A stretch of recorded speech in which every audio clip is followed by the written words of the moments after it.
And so we really complement each other really well. And I love that for our marriage and our relationship. But I see it happen so often too, even just in business. You get like a person who's ready to go and ready to take the risk and the action. And then you have this person who are like, this isn't financially sound. Like, what are we doing? We're not doing this. Like, why are we doing this?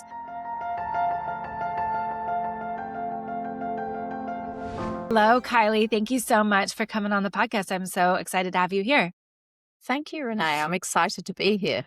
Yes, I know that this is going to be so much fun. I know you and I, when we got our chat before and we were diving in, you have so many fun things that you're doing in the world. And it's like, it's amazing sometimes when I talk to other people that are doing things that are like way beyond. Like I have a client of mine they're having conversations about what happens about reproducing on Mars. And it's like, whoa, it's not even in my radar. And I remember having that conversation with you too. I was like, wow, this is not even things that I didn't even know people are talking about this around the world. So I'm so glad that you are and excited to have you here. Thank you. Thank you. Yeah. I want to know about reproducing on Mars now that you've said it. No, it's crazy. I'm like, people are having these conversations about whether or not a baby can be carried to term in utero in space. Like, when they don't have the same weight and it's no gravity and like all these things, like, can it be done safely? It's fascinating. So And it's like then questions why? beyond me. Yeah. Yeah. So, but tell us a little bit about you, your journey, like who you are. How did you get here today? Yes. Well, thank you. Thank you. I got here by, I don't know, just keeping on going, I guess. Resilience is probably how we're here today. I started out in sports TV, in a little company that was actually bought out by IMG, and then got to work in a big company. It was one of my last jobs in a big company, actually.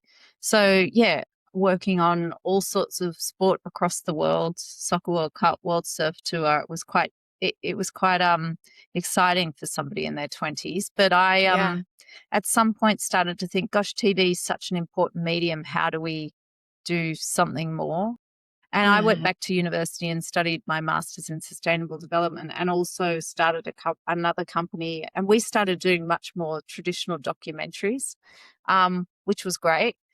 And we had, quite a few people and, doing quite a few shows. And then Screen Australia started to talk about the interactive space and what producers could do there. And so I created a couple of things that got back-to-back nominations at Cannes, which was an interactive program at the time. And I've really started to enjoy how quickly you could ideate and get feedback on something. I think TV can take a long time, or you've just got to believe and push it through the post. Maybe it's a bit like writing a book. You've almost got to write the whole book, and I don't know, whether somebody will pick it up. So that led me to thinking about the world a bit differently and getting into tech and doing a bit of both. And then I think the next pivot was I went across to the US, and I was in Boulder, and I learned about, accelerators, and I was like, oh gosh, there's a process for how you can do this. And so, I sat in an accelerator filming and doing different storytelling for a couple of years, and then, was still doing my own stuff. And I guess today where we're at is decision science. And one of the projects that I'd done as a TV producer was called Crowd TV, where we produced a TV show together as a crowd. Yeah. And I really got into crowd science. So I was like, oh, wow, this is cool. The idea of a group of people being able to make better decisions than an individual. And for me at that time, the individuals were TV executives.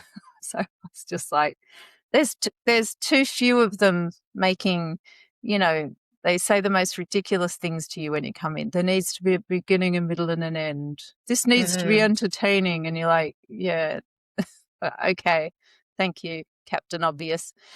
So it was, we did that. And then my co-founder came to me, and he'd just done his research in wise crowds, and we started building out tech that helps people understand their decision making and how they come to it, biases and all of that. So, yeah.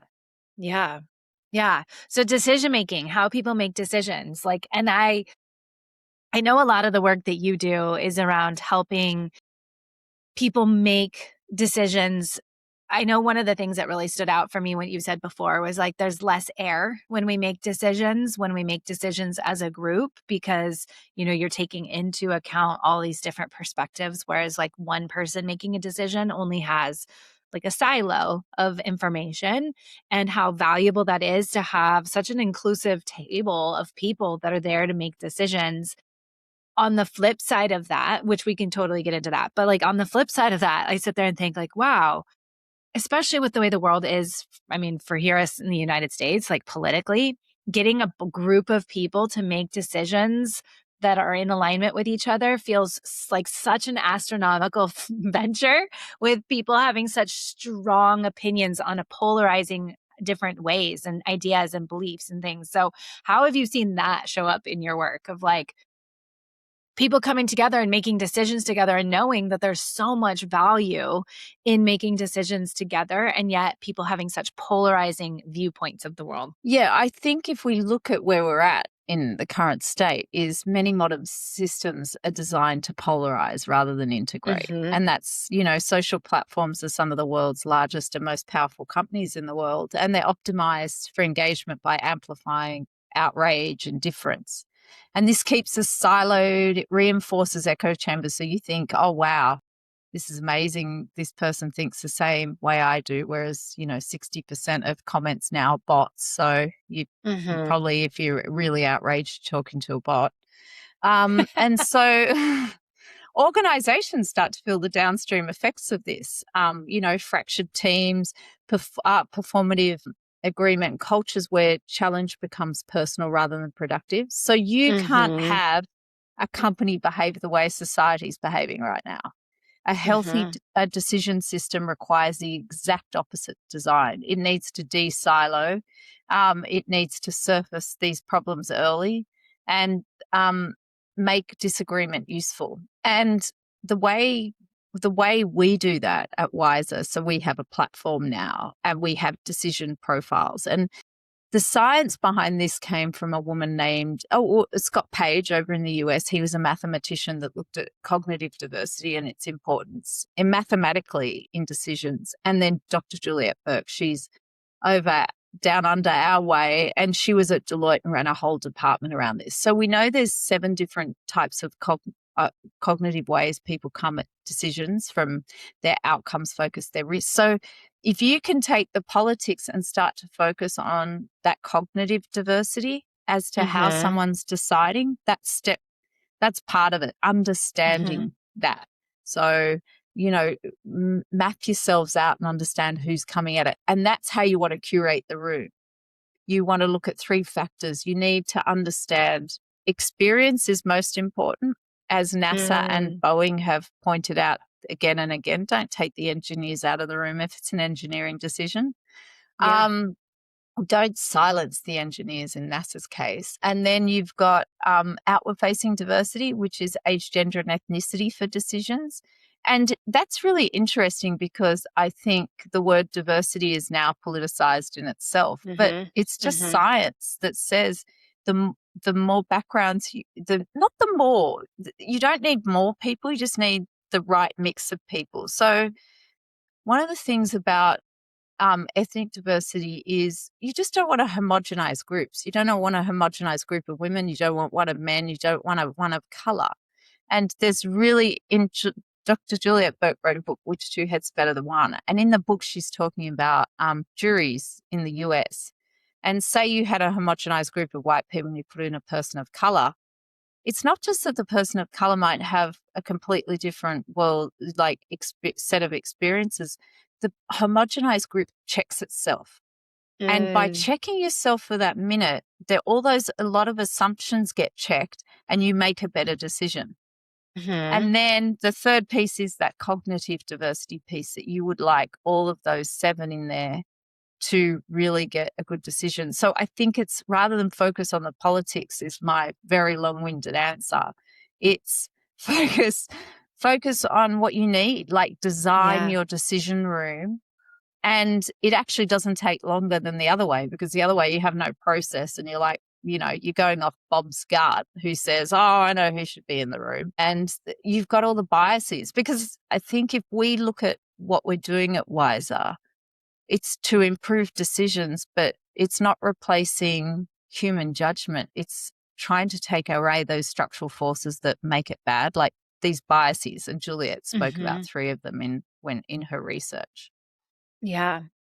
So I love that because it's like it takes I guess it takes it back to like, this is the common goal that we're here to make. And how do we make decisions in a more scientific way without all of the politics and without all the emotion and without all these other pieces and layers into it? Like, how do we really move like the company, the collective, the humanity, like whatever it is that we're making that decision for, forward in a positive direction, which at the end of the day, that's the outcome that we're all looking for. So, what are some of the things that we should be looking for in creating that diversity and inclusion? And when we're trying to build teams or we're trying to pull people in to help make us work on a project or any of those types of things?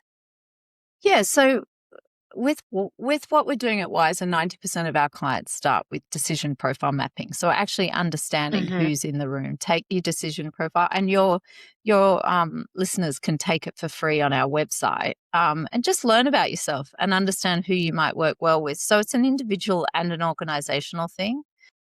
And then you want to be aware of who you're asking into the room and who's missing. We also have this thing when companies are asking decisions live, it goes from red to green. So it'll say, no, can't, it's not a good idea to do this with just the 2 of you. Because we also know that a lot of companies, only 3% of people make all the decisions. You know what I mean? So they're missing out on talent. And then we've got a recommendation engine that says, hey, why don't you just ask Mary into this? She adds a certain perspective and whatever. We find people just click it, but 40 to 60% of that recommendation engine, those people haven't been asked before. So Interesting. I think maybe the first thing for leaders is understand that strong leadership, they think, often means carrying the decision alone if you talk to them. Yeah. Or the loudest, when you're in a room, the loudest voice is the leader. So the best leaders don't have all the answers, and you need to create conditions for better answers to emerge. And part of that is understanding your people, understanding their perspectives, and understanding there's ways people come at decisions, and they can't really. It's not like, is it Edward de Bono's hats where you put on different hats? You can't. You've got a primary and a secondary. You can't really put on a different hat and fake it for very long. Like, yeah. my complementary style is someone called a deliverer. They're very process driven. I could probably pretend to be process driven for about 5 minutes, and then I fall off the cliff. Like, I'll be back into myself, because it's too much of a cognitive weight for me to. I can't stand, like, I can feel it. Process just agitates me. So I don't know, what agitates you when you come up against it. But you need somebody there that is process driven, loves it. And then it's not a heavy lift for the group to think about process. Yeah. Like, what I'm hearing is like, I really think, as a leader, this is what we need to be thinking about and we need to be doing, is like ensuring that the ways in which we work, we're also complementing with other people in the group that are going to help support in those other areas that we maybe are lacking. So I know, I've learned for myself, I very much not fly by the seat of my pants, but I kind of do. I have a lot of things moving and a lot of balls juggling, that being very detailed and very organized and like dotting my T's and crossing my I's is not my thing. And so I need somebody on my team that I can just be like, hey, dot the T's and cross the I's on this. Like, you take this forward. Like, I'm a messy action person. So I get messy stuff done and I move quickly. And then I need somebody else that's going to come in and refine it and make sure that it's detailed. And you said something about writing a book earlier, but like, writing my book was probably the most like growth experience for me, because writing it was easy. It was the going back through it and editing it and editing it and editing it and like editing it and going back and like, oh my gosh, when are we done with this thing? That was the most resistance I have.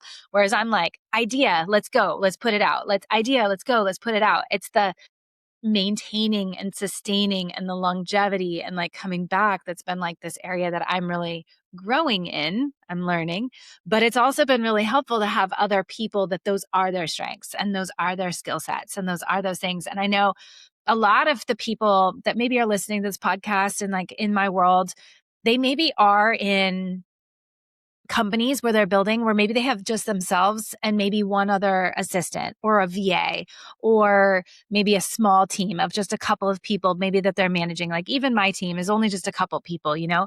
So I think it almost makes it more important when we're hiring just one or two people on our teams to really make sure that we're filling in the gaps. So what would you like say are those critical things for somebody that's like that they should be really kind of looking for and be mindful of, other than going and kind of taking the quiz and learning more about themselves?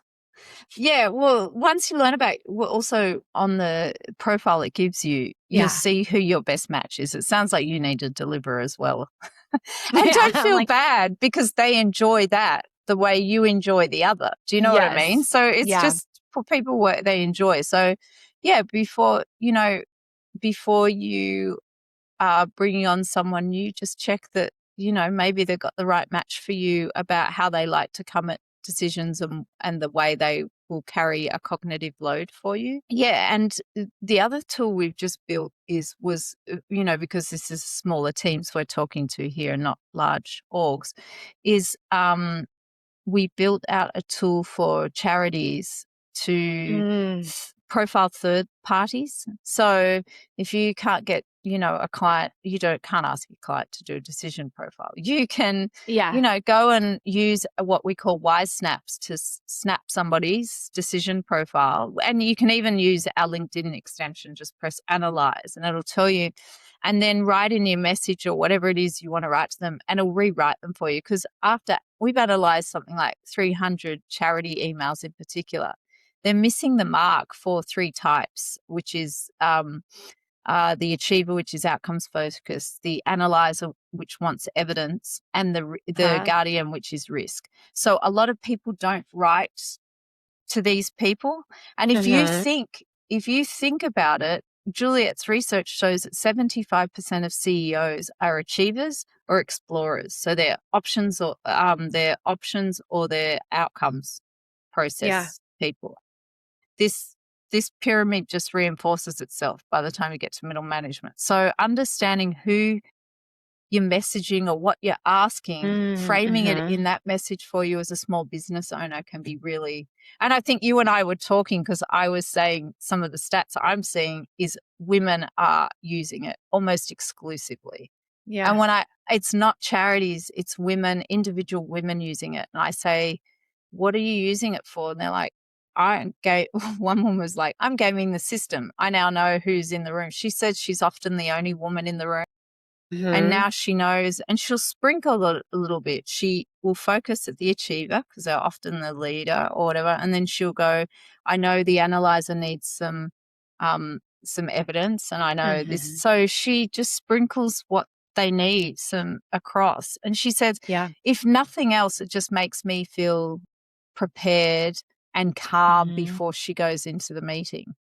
Yeah. So it's almost like what you're talking about is like when you, like for the charities in particular too, is like pitching yourself. Like if you're going to go pitch, a charity and wanting donations, or if you're pitching a collaboration, or you're doing a presentation in a boardroom, when you understand the people that are in the room and like what they're going for. Cause I work still per diem in the hospital, and I can't remember what we were talking about, but there was something where we were talking about like this thing that would be developmentally appropriate for our babies. And it would be so helpful for our babies. And it would do so much for the relationship that the baby has with the moms. And I was like, but guys, you have to come at it with numbers. It has to be something that is reducing the length of stay at the hospital. It has to be something that is costing the hospital less money. There has to be some number, like financial gain, that the hospital has for us to implement this. Otherwise, all the developmental stuff is great and it would be wonderful, but it's like, who's in the room? Like, who are you talking to? And what are the decision metrics that they're using? And for them, it's money. It all comes down to money. So like just in hearing you say this too, is like, it's like you have to understand who you're talking to when you make a pitch and when you make a presentation or you make a collaboration request or like whatever it is. It's like you said, like gaming the system. It's like you have to kind of game the system. You have to know who you're talking to and what are those metrics or things that drive them or move them that are going to make them move forward. I think it's beautiful. Yeah, and your Yeah. example is perfect. Like, yeah, and somebody would want to know the developmental stuff, but you have to know who in the room wants to know that, or who's making the decisions at the end of the day on this, because they're looking for certain things. They're cognitively predisposed to a certain way of thinking. For sure. For sure. So what are some of the like biggest mistakes that you see people making in decisions and like creating these rooms or pitching and working with people that you've seen make such a huge difference by integrating some of these strategies you're talking about? Yeah, should we talk about the biases we see? Yeah. Because there's three main ones in decisions. And I think, we're talking about social bias, who gets listened to and who doesn't. And those certain voices dominate, and they're often based in a hierarchy, seniority, loudness is a big one, loudness and status, of course, and others get sidelined. And so if you allow that to happen, it's got that group think, or the decisions reflecting that narrow set of perspectives. And then you've got information bias, which is what information is valued and what is ignored. And teams often overweight data that confirms their views, which is back to that social media kind of piece, or undervalue unfamiliar sources. And this part of the process creates blind spots and poor evidence use. So you're not using the right evidence, and you just once again. Yeah. And then capacity bias comes down to how much complexity can people handle. And when the load is too high, individuals will oversimplify or default back to the familiar. And this is the bit that limits creativity and the quality of outcomes. And in where Juliet gets to in her book is, and her research is, you can reduce decision errors by 30%, increase innovation by 20% by It's amazing. designing a room rather than just. So I think the biggest thing is, no one's designing their decision rooms. They're going off that biases and gut and, I know is what I know. And so take a moment to ask who's missing, whose perspective isn't represented, and where you might be defaulting to familiarity. And that small pause can save a lot. It shows as a leader that you've thought through, what you're doing. You at least have a process, unlike you and I. We're on board with this. We can have a process. We can all have a process. It doesn't matter where we come from. And I think, recently I've been doing, Juliet was talking about, Enron board in her work, and a whole lot of different boards that have make terrible decisions. And when you go back and analyze them, I just analyzed one in Australia, actually. The whole board room lost their jobs. And it was over a writers' festival. And when I analyzed them, I was like, oh my gosh, they keep coming out 8 out of 9 were guardians, which is the risk profile. And I was thinking, gosh, this is weird, because it's the smallest of the groups. Like, they're the rarest of the groups. And so I kept going, oh dear, the tech's failing this morning. And I went back through 4 times. And in the end, it was like, I kind of got them to 5 out of 9, because this is the third party tool I'm using for this one. And then 8 out of 9 had secondary risk. They were all in the risk. And so what happens is you think, a group of people that are really good about risk would not make such a bad decision, but they didn't have an explorer searching for options. They didn't have a visionary going, I'm open to this. Hey, have you thought about this? Or an analyzer that had evidence. And if they had a collaborator, they're collecting data with the same types of people. So it all just went, they found one risk, and they went so far down the rabbit hole together that there was no coming back, and they all lost their jobs. The festival was closed for the year. And wow. You just look at So homogeny is your worst, Yeah. is your Yeah. worst. Yeah. And I think that that's sometimes like we think, I think oftentimes we're similarly attracted to people that are similar to us or think like us. And we don't like that, like the dissonance when somebody else has something that conflicts with us.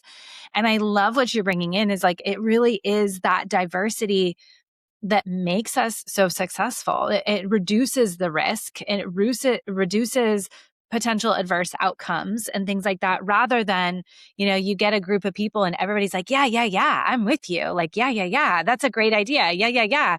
You need that person that's going to be like, hold up a second. Like, let's check our options. Let's check some other ideas. And like, what is the data? My husband's that for me. We talked about the process. I'm like, messy, let's go. Like, messy, let's take it.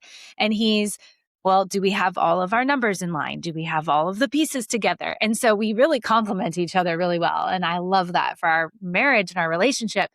But I see it happen so often too, even just in business. You get like a person who's ready to go and ready to take the risk and the action. And then you have this person who's like, this isn't financially sound. Like, what are we doing? We're not doing this. Like, why are we doing this?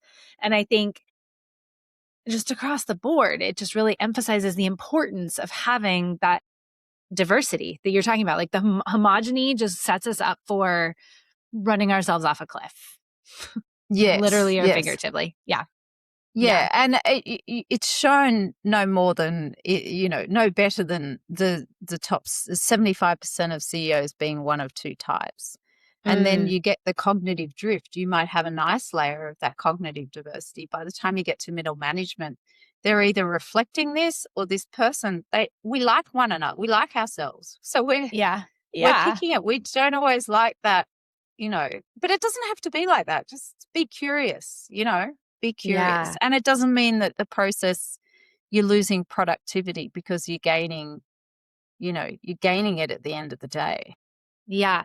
So share with us some like of that. Like what are other than just like, we're not going to walk ourselves off a cliff and we're not going to take risks and things that maybe we would have been aware of and things like that before. But like, what are some of the biggest shifts and changes that you've seen for the people that have implemented like you have? I think it's just the aha moment. And I always, Mm-hmm. if I'm doing a case study, I always ask clients, what's the aha moment? A lot of them have just never thought, whether it's the executive team or other things, they'll have an aha that links their lack of cognitive diversity to the problems that they're having, the Mm-hmm. sticking points, when they go in and look at, and then once they start to see who will work well together, they often say, hey, you're a good match with this.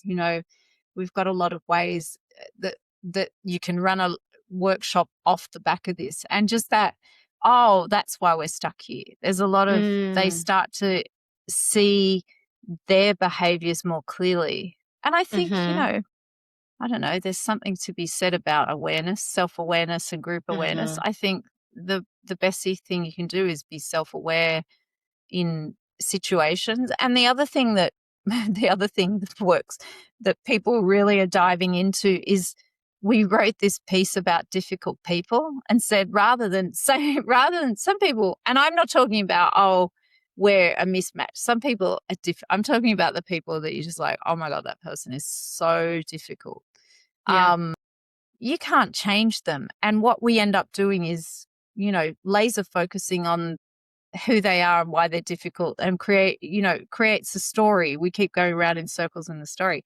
If you can stop worrying about that and start to work out how they make decisions, it's a focus. And some people say, it's been incredibly helpful to me to have that reference for who they are. And now I just focus on that. So Mm-hmm. we hear that quite a bit as well.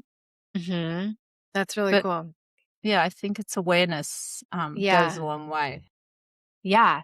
Like, yeah, awareness in so many different areas. Like the work I do, when people become more aware of their cycle and their bodies and like how it's impacting them, even just that without making any changes, oftentimes makes this massive shift for them because they just have this understanding of, oh, that's why I feel that way, or that's why I was showing up in that way. And this is just another one of those layers of like, oh, that's more information about me and how I communicate and how I interact with my team or with other people. Oh, this is more information about how I make decisions or how my team or my other people make decisions. And I think it's just one of those, one of those tools that's like puts us more.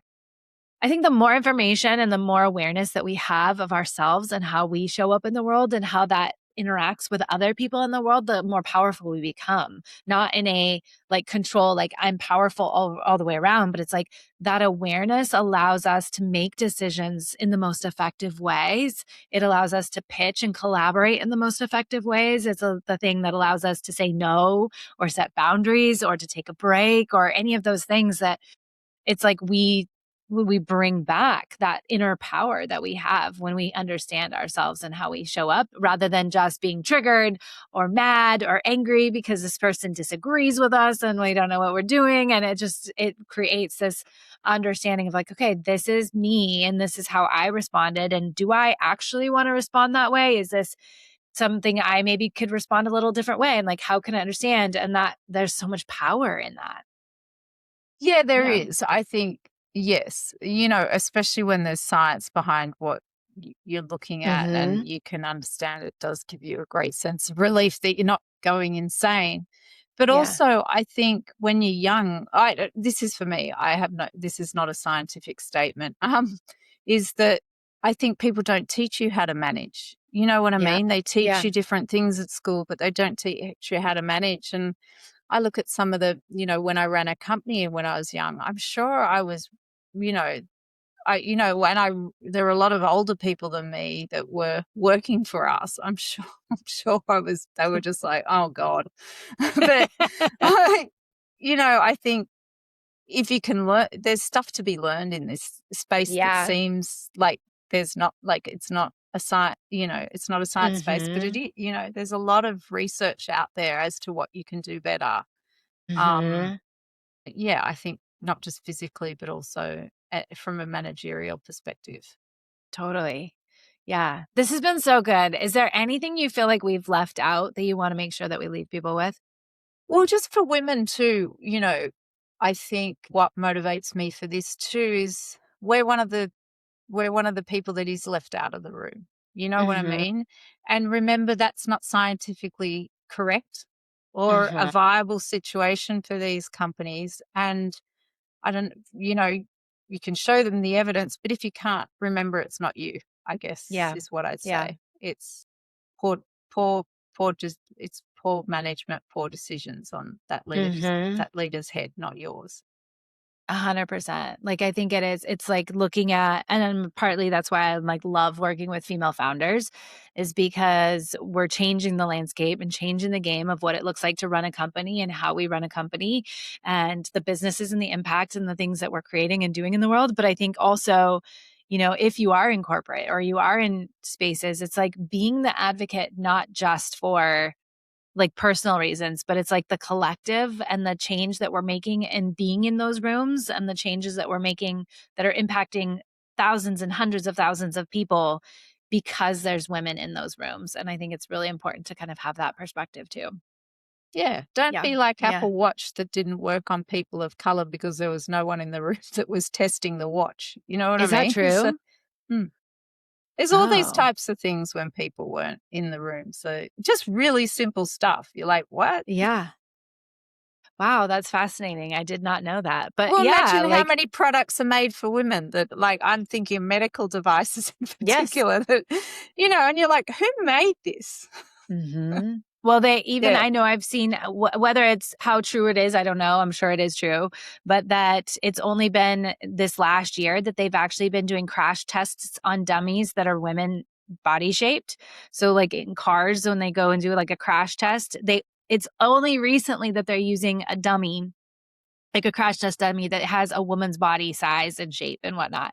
So when you look at where you put the seatbelt and like all of those things, like it was never tested for women. And yet we just assume that all that data is the I same. heard that as well. Well, same with all medical science for sport. Yes.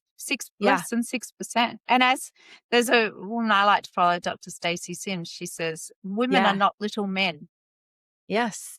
Yeah. So Yeah. It's very different. Our bodies, our chemistry, everything is made up as so different. And it's crazy when people realize that medical research has only been basically started on women in the last couple decades. Like, it has not been around for long. And yet we just assume that all the info and the knowledge that's out there is correct when we just haven't done the data. We don't have the data.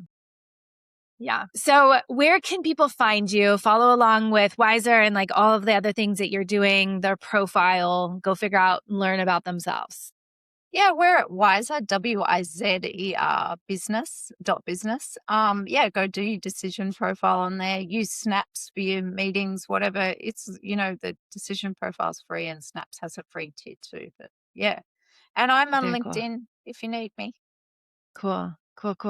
Thank you so much for coming on. This was such a pleasure. And I appreciate you sharing all your knowledge and data and info and all the things. Thank you for having me.